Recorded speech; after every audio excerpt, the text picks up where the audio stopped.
Good morning, how is everyone? All present and correct? Quick roll call with the mucky marigold. Right, quick whiz round here. Get this all nice and tidy and shiny. Yeah, they're singing to you.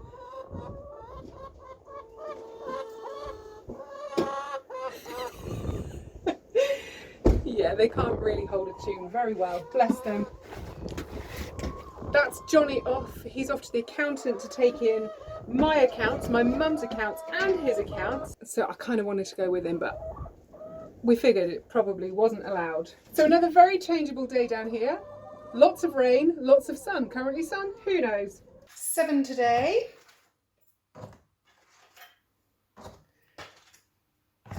They creep up so quickly, don't they? That frittata went down so well though yesterday. Johnny absolutely loved it and I absolutely loved it. So, oh, and also I reckon I could have got a dozen eggs in that tray. Not just the 8 that I used, certainly 10, but I think I could probably bump it up to 12. So, because I changed the recipe halfway through cooking, which I do all the time, from a 6-egg frying pan and grill version to a baked in the oven version, I'm going to have to make it again. I've got another chorizo in the fridge, so possibly tomorrow I'll remake that with the kind of new adjusted recipe and see how that goes. Also, I didn't put salt in it because I thought the chorizo was sort of salty, but actually I think it needs salt. And I think it might need a herb as well. Sage or oregano, possibly. Don't know. Watch this space and we'll discover what we use tomorrow. Right, talking of herbs and spices, this is my herb and spice rack, which you may have seen in the background at times. It's also my like mug shelf and dangly holder shelf and stuff. Anyway, I am going to go through these because a lot of these are massively out of date. Like I'm not even talking 6 months out of date. And I've still got my little Tic Tac boxes here that I still haven't done anything with. So because the weather is so changeable, I am going to take all of this off here. I'm going to clean the thing because I'm not even kidding. That's just gross. So I'm going to clean that. I'm going to go through all the spices and I'm going to add, because I like to buy the Sainsbury's spices purely because I really like their little glass jars, and I don't love this style of jar or this style of jar. So from an aesthetic point of view, I am slowly turning all my herbs and spices in the kitchen over to Sainsbury's purely on their packaging. So what I'm going to do is go through, check the dates on everything. The things that I use a lot, obviously I replace often, so I don't need to worry about them. But the other kind of things that I don't use all that often, they're probably 6 years out of date, some of them. We'll see, don't judge. I'm going to go through them and write a list, and then every time I put an order in, if I've got a couple of quid spare in the budget that week and Mum's getting a delivery from Sainsbury's, then I'll just add 1 or 2 on. They're only £1 a jar generally. So yes, that would be good to refresh some of them. So I'm going to go through, empty all of these out. Probably all of them. I'm probably just going to bin all of the contents. I realised I went through my YouTube channel and apparently it's been 3 years since I set these up, and these haven't, maybe 1 or 2, maybe the chili and possibly the cinnamon has been topped up in those 3 years, but the rest haven't. They've just sat there. So I'm just going to throw caution to the wind. I'm going to bin all of the contents. I'm going to stick all the little tubs through the dishwasher, I think, just to make sure they're really clean and sterile. That's the start of my day. Oh, and I've just seen something. I got a delivery this morning. You may have noticed I like coffee. I think my best friend knows I like coffee too. She sent me a kilo bag of my favourite beans. This is the dark blend that I love from Owen's Coffee in Devon. If you've seen any of my camping coffee maker reviews, this is the bean that I use for those reviews, and I absolutely love it. But they're a really long drive away from here, and obviously I'm not allowed to go anywhere at the moment, and I didn't even think that they actually deliver. So thank you, Lizzie, and thank you, Owen's Coffee. This has made me a very happy girl. So let's get on, let's get this all down, get it cleared out, get it washed down, and then go through those spices and see where we go from there.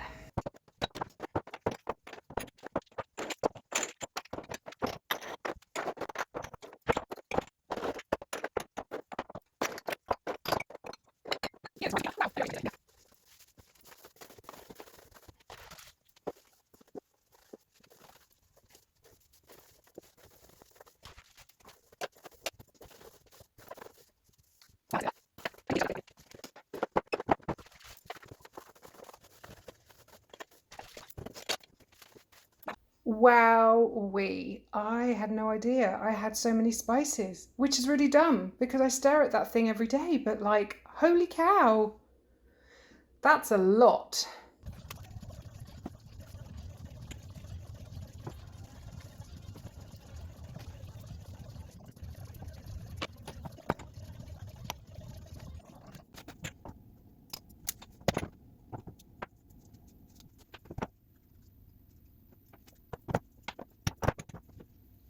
So this time was out of date May 2018. There is still a smell to it, but if I write a recipe using that, which is presumably going to be stale and have less of the taste oils in it, so I'm going to tell people to put, say, a teaspoon of this in, and that if you used fresh spices, then it might mean that that dish is completely unpalatable because it's too strong. So although it seems silly to throw something away that still smells okay, if I go and get a recipe wrong just because I was too tight to spend £1 on a new jar of thyme, the old me before being a recipe creator would have thought, do you know what's fine? It's still going to flavour stuff, that's great, but I can't really afford to do that. So into the recycling it goes. So the ones that I'm actually getting rid of entirely are the sage. Oh, that's empty. Why is an empty sage bottle put back on the shelf? Chili powder, it's a hot chili powder, there's not much left. That was May 2019. I've got tons of homegrown and home dried chilies flakes that I can use, and I can grind them up into a powder if I need to. So I'm getting rid of that one, and also bay leaves. What was even the date on this? Bay leaves was December 18. There's only a couple left in there, and obviously, as you saw, I've got a massive bay tree out in the old chicken run, so I don't need that. These onion granules, I always think these are such a good idea, but they just stick in the tub. So I'm going to leave these out on the counter, and hopefully that will remind me just to use them up. They are actually still in date, but these tubs must not be airtight because they always seem to clump. So I'm just going to chuck them in whatever we're cooking, try and just use that up and get rid of it. But everything, most of these in these jars that I like, these are mostly all in date because these are the ones that I try to buy now. So it's given me a little shopping list to do, but not too much, which is nice. And like I say, they're only £1 a jar, so if I just add 1 or 2 onto a week's shopping, I won't even notice that I'm replacing them. And I read Mary Berry's autobiography a few years back. Really interesting read, actually. Lovely lady. But she says that every January, I think it is, she goes through, makes a list of all her herbs and spices, bins them all, and just orders a whole new batch, which is actually quite sensible. I'm not quite at that stage yet where I'm just going to randomly throw everything out. But yeah, not a bad idea. Not a bad idea, Mary. Right, so I've just come into my office, just have a little sit down, chug a glass of water and catch up with your comments on today's video over on YouTube. And thank you as always for the comments. And Lynette's left a question, and I don't even want to wait until Sunday because it's such a good question. I want to get right into it right now. So I'll shorten it down just a little bit. Lynette says, how do you develop a flavour profile? For instance, I found a chicken and rice dish. It's bland, it needs colour and more flavours. The base is good, but it just needs more. Something's like missing, something's lacking. Maybe peas, corn, pepper for colour, cheese for more flavour. What's the science behind choosing ingredients? I'm asking because many of us have random ingredients in our pantry that need to be used up, but don't know what to do with it and don't want to waste the ingredients. We may look at your recipe and say, why didn't I think of that? Today's video is definitely inspiring. Such a great question, so much in there. And as you can see, I get a little bit excited about this. So, I need punchy flavours. I'm not very good with bland food. And I've been to restaurants owned / run by pretty big name chefs, and on a couple of occasions I've actually found the food quite bland. Now that chef hasn't cooked that meal, but that chef presumably developed the menu and the recipes. So I just think that I need really punchy flavours. So if somebody watching my recipes or reading my recipes has a milder palate than mine, then they might find my recipes way too overpowering.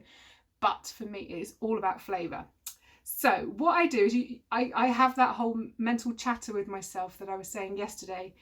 And I guess a big part of it for me is visually, because I'm a visual person and because I do food photography.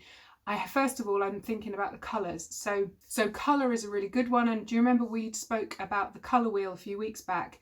So if you know, for example, that your dish is going to look very red or orange like that frittata, then when I come to shoot that, I'd want something green in there. So you can think about that when you're actually designing your recipe or when you're cooking. Like just think, okay, this is really orange, let's pop some green in.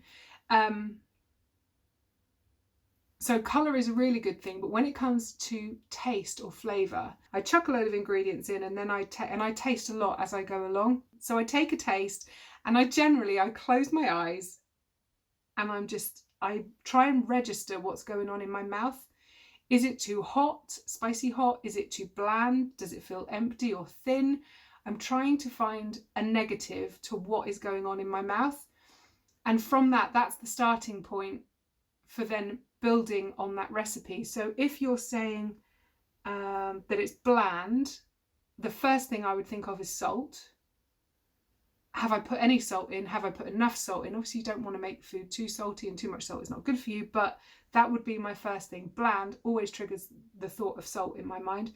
Also then, does it need more flavour in terms of spices and or herbs? And you just kind of have these little checklists that you run through in your brain. So if chicken and rice dish, I'm probably going to be thinking salt and pepper and maybe a fresh herb. Although time like this, we don't necessarily have fresh herbs on hand. So it might be that I'd look through my dried herbs and work out if there's something there that I think would work. Maybe peas, corn or pepper for colour, absolutely. And also, if I'm writing a recipe for the website or for one of the books, then I'm thinking about what's going to taste great. I don't care about what the ingredients cost or what I've got in my fridge. But if I'm just making recipes for me and Johnny, then I'm thinking about what's in the fridge, what's in the pantry, what's going to go off soon, what do I need to use up. So there's kind of two different schools of thought on that, I guess. When it comes to random ingredients in our pantry that need to be used up, but we don't know what to do with them and we don't want to waste the ingredients. I know, and that is tricky. And you can ask Johnny. I make some terrible food sometimes, and you just have to kind of mark that down to experience. When I think about my tiny little business and how much waste I produce as a business, it's minuscule amount. It's really, really small when you put that into perspective. Hello, Johnny! Of bigger businesses and the waste that they produce. So as a human, I try not to waste household food, but because of my job, I sometimes mess up and I sometimes make food that is inedible. It has happened. I put my hand up. So if you've got a random ingredient in your pantry that you don't know what to do with, the first place I would go to is Google. So say it's a mung bean. I don't know. Say you've got a packet of mung beans and you don't know what to do with them. First thing I'd do is go to Google. On the first page of Google's results, you're generally going to get a few really good ideas, and they're generally going to be from some pretty trusted sources, like BBC Food is a really good one. Olive Magazine is a really good one.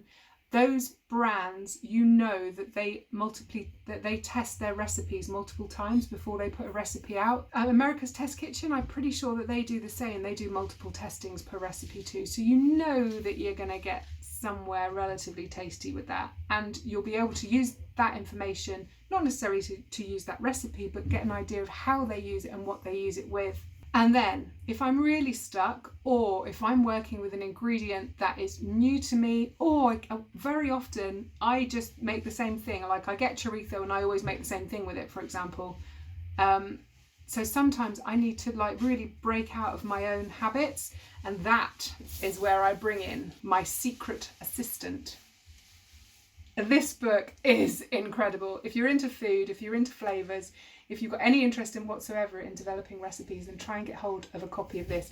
Ask for it for your birthday or Christmas or whatever. It was $38 US, $42 Canadian dollars. I think I got it on Amazon. I'll try and find it over there and leave a link below.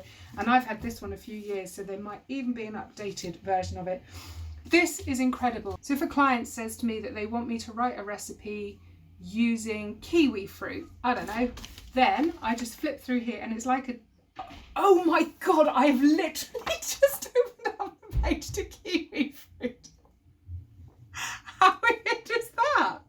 Literally, that's so funny. Basically, it's like a dictionary. So if you think of apple, you go to the beginning, and if you think of zucchini, you go to the back. It's an American book, so it is zucchini and not courgette in here. So you have to kind of think a little bit. But randomly, you just open up the book to whatever page you're thinking of. So kiwi fruit. So actually, let me bring the camera down here so you can have a proper little look at this. So for example, under Kiwi Fruit, it's going to tell you what season it comes out, what the overall taste profile is. Now this can be useful when you're building a recipe. You might want, so if you're thinking, okay, it's got a sour undertone to it, so I need to pair that with something sweet, perhaps, I don't know, honey, or maybe with an icing sugar glaze or something like that. And then underneath you've got a list of ingredients that a kiwi fruit goes with. So bananas, berries, chocolate, blah, blah, coconut. So coconut is in a darker font than the others, so that's one of its better paired flavours. So it would go better with coconut than perhaps darker white chocolate. Still good with darker white chocolate, but coconut, you know you're onto a winner there. If we go over here to kale and scootle down, you'll see that garlic is in capital letters. That means that kale and garlic are a match made in heaven. So I'm trying to write this recipe for a client. I'm thinking, right, kiwi fruit. Okay, so we've got honey. We just mentioned honey before. So maybe we'll do something with honey and lime. Oh, and honey, whenever I think of lime, I think of coconut. So why don't we do some tropical kind of combination of honey, lime, coconut, sorbet with a kiwi tart or something. Totally made that up. But this book has saved my bacon. Ooh, bacon. Let's have a little look what it says for bacon. Bacon. So bacon is salty. You can broil. I think that means grill to us English. You can grill, roast or saute. So it goes well with all of these things. Of course it goes well with butter. Unsalted, see, I'm not into unsalted butter. I only buy salted butter. It goes well with all these things, especially well with eggs, with lettuce, onions, tomatoes and vinegar. And then sometimes, like under avocados, you'll find flavour affinities. So these are the kind of blends that you'll often see on restaurant menus. You might find avocado with bacon, spring onions or scallions and tomatoes, or avocado with crab, grapefruit and tomatoes. So these 4 flavours are known to work really, really well together. This can be a huge help when you're creating a specific dish or even a specific menu.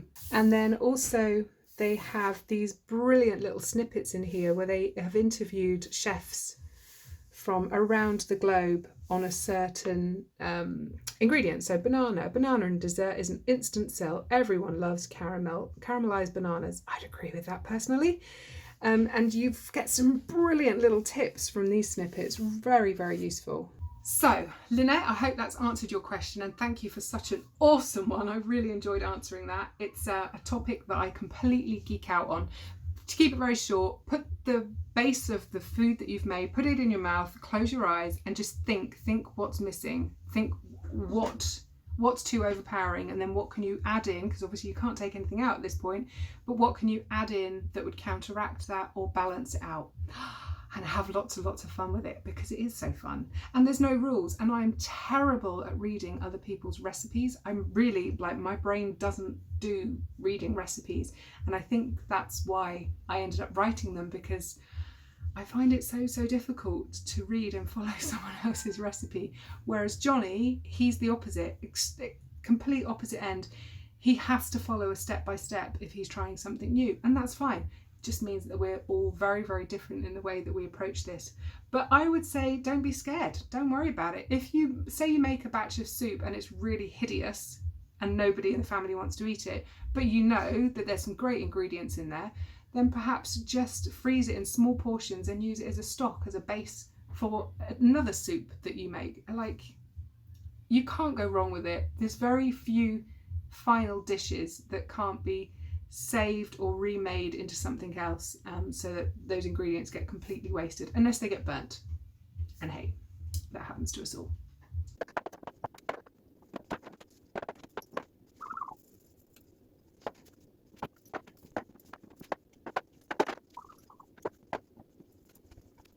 Also, when I'm reusing these glass jars, I write on the glass itself as to what's inside. Depending on the colour of the contents, I either use the black Sharpie or I use a white chalk marker, which shows up pretty well.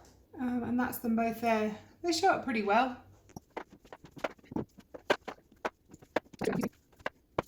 And then just a couple of pretties. And this lovely mussel shell.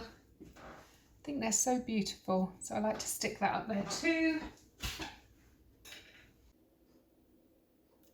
Voila! A nice, tidy, organised herb and spice rack. And I do have a little shopping list down here that I can just get those over the next few weeks and not even notice the expense. Perfect. And now for these little darling Tic Tac boxes, I'm going to tip all of these herbs and spices out into the compost bin. Then I'm going to stick these in through the dishwasher, and then I'm going to have to work out what I want to restock with.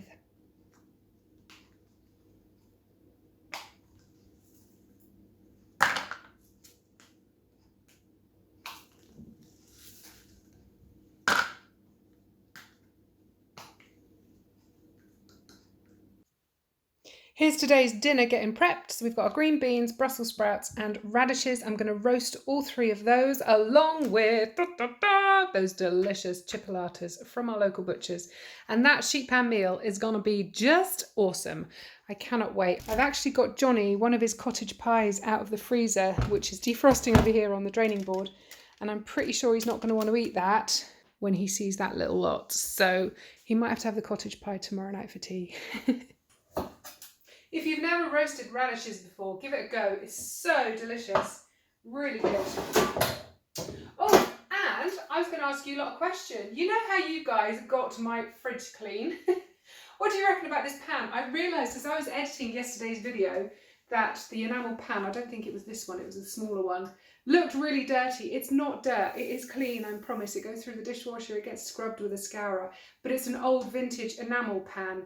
And unfortunately, they're all a bit stained. So I have Googled it in the past and I have tried different things which may have lifted a little bit of this staining, but I've never got this back to white. So YouTube, there's your mission. I know you've got nothing better to be doing right now. So can you please help me and tell me how I can bring my beautiful vintage pans back to white? Because I love these things, but they look gross.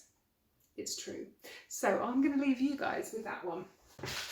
Alrighty, next job, I'm going to grate this block of cheese. Now this block of cheese isn't out of date until June the 2nd, so it's got over a month left on it. But I've got one more of these in the fridge, like I said yesterday, and I can't really get out and buy the big bags of grated cheddar at the price that I like to pay for them. So I'm going to whiz this up in the food processor, grate it down. Now I've just had this in the freezer. I meant to put it in for about 15 minutes. It's actually been in for about 30, so hopefully I don't break the food processor. Oh, have you seen these poor things? Honestly, I cannot be trusted with indoor houseplants. So plant people, what have I done wrong? I have watered them. I definitely haven't overwatered them. They're really dry. Do I give them another drink? I just don't know. We'll just get the cat treats out the shot, shall we?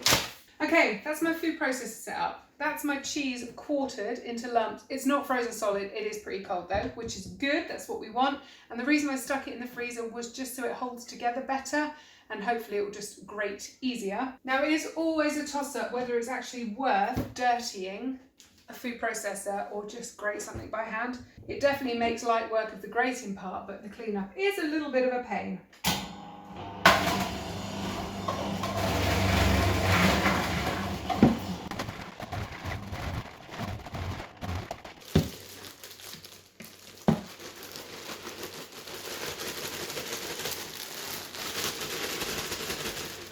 Very often when you buy grated cheese, it's coated in either a potato powder or a cellulose starch, I think it is.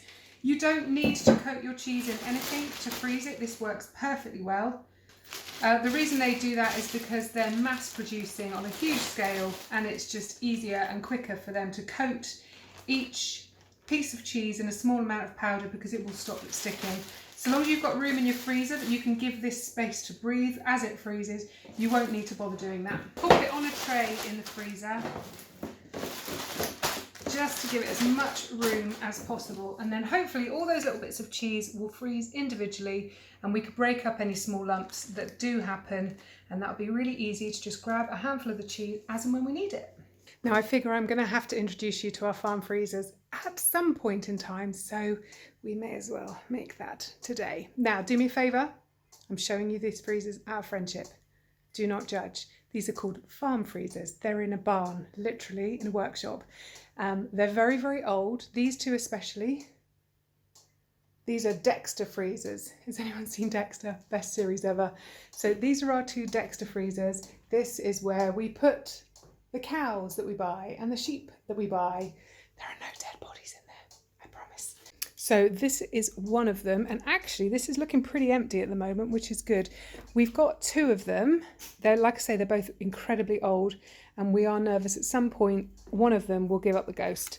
So we never want to have both of them filled, but to run a freezer at this capacity is actually quite cost inefficient. It's you're better off having more food in here, but because they're so old, we're just scared of it dying and us losing all the food. So I'm just going to pop that tray of grated cheese in there. Then if I come back in tomorrow, that'll be nice and frozen solid, and I can shake it all up in the bag and it won't stick together anymore. And those are the pesto blobs that I made the other day, which I've totally forgotten about. So I'll take them back to the kitchen and sort them out. So there's Dexter Freezer 1, Dexter Freezer 2, and then this is our teeny weeny baby Dexter Freezer. This is mine and Johnny's. We bought this many years ago, 8-10 years ago. But it works well, and that's a bit more rammed, that one. Believe it or not, that's organised. I know exactly what's in there. I promise. It's not a glamorous life being a farm freezer, let's be honest.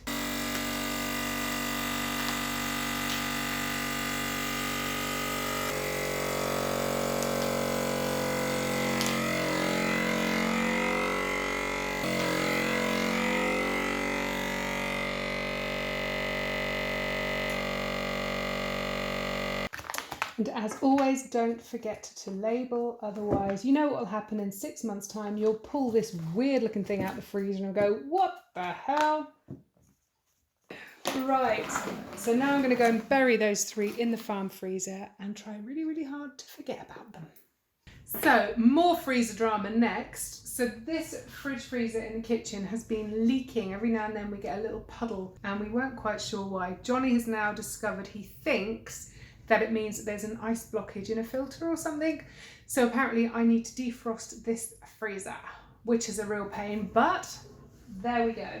So I'm gonna have to empty that freezer entirely and switch it off. So I'm gonna go and move all of this stuff into the farm freezers, and luckily there's lots of room in there, as we've just discovered. And then I'm going to prop the freezer door and let that fully defrost overnight. I wanted to show you these as well. Yesterday I made those muffins, the rhubarb and ginger muffins, and they were delicious, and I might have eaten a couple. I left one in a little tub for Johnny today, in a little Tupperware tub, and the rest I popped in this silicone bag and just stood them up in the freezer, and they're completely frozen solid, and every day I can take one out, put it in a Tupperware tub with a lid on, and it will just slowly defrost in time for his coffee break or lunchtime.